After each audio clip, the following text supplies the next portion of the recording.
Subscribe करें हमारे YouTube channel साधना gold को और पाएं वीडियोस सबसे पहले। बेल आइकन दबाना ना भूलें। भगवान की भक्तों के लिए एक प्रतिज्ञा है। आपसे भगवान ने एक वादा किया है।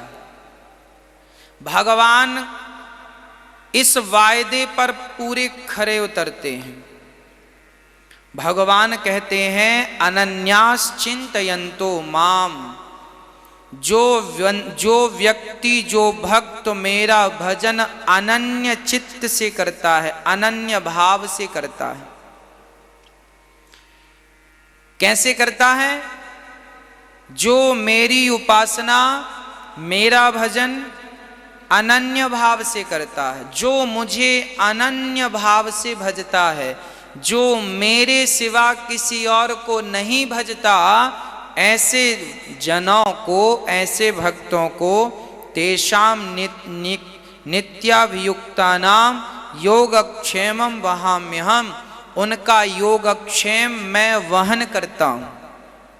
अर्थ मतलब, अर्थ क्या है? अर्थ यह है कि जो भक्त भगवान की शरणागति ग्रहण कर लेते हैं, जो भक्त भगवान के हो जाते हैं, जो भगवान के चरणों में समर्पण कर देते हैं, भगवान उन्हें धन देते हैं, उन्हें पद देते हैं और उस दिए हुए धन की रक्षा स्वयं भगवान करते हैं। इसलिए क्योंकि आप उनकी शरण में।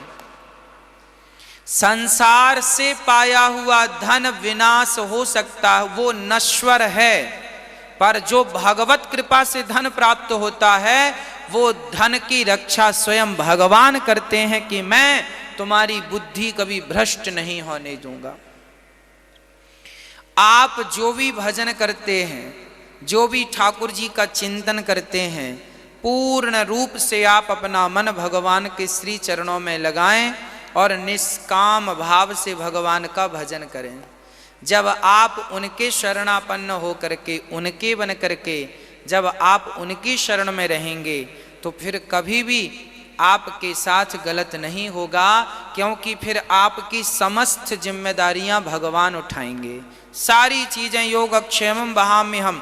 जैसे मिलिट्री में कोई जवान चला जाता है तो उसकी मेडिकल, उसके बच्चों की शिक्षा, सारी चीज सरकार उठाती है कि नहीं?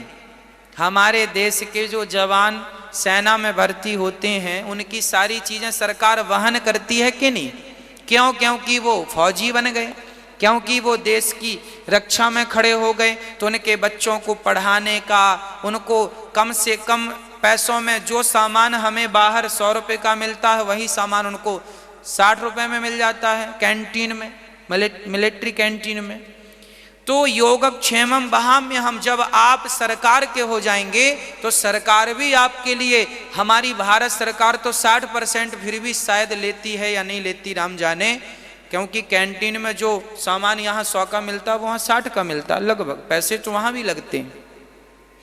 परंतु भगवान की सरकार ऐसी है कि एक बार यदि उनकी सेना में भर्ती हो गए, भक्तों की सेना में भर्ती हो गए, तो फिर भगवान सारी चीजें फ्री कर देंगे आपके लिए। जो है उसकी रक्षा भी भगवान ही करेंगे। योगक्षेमं वहाम्यहम्।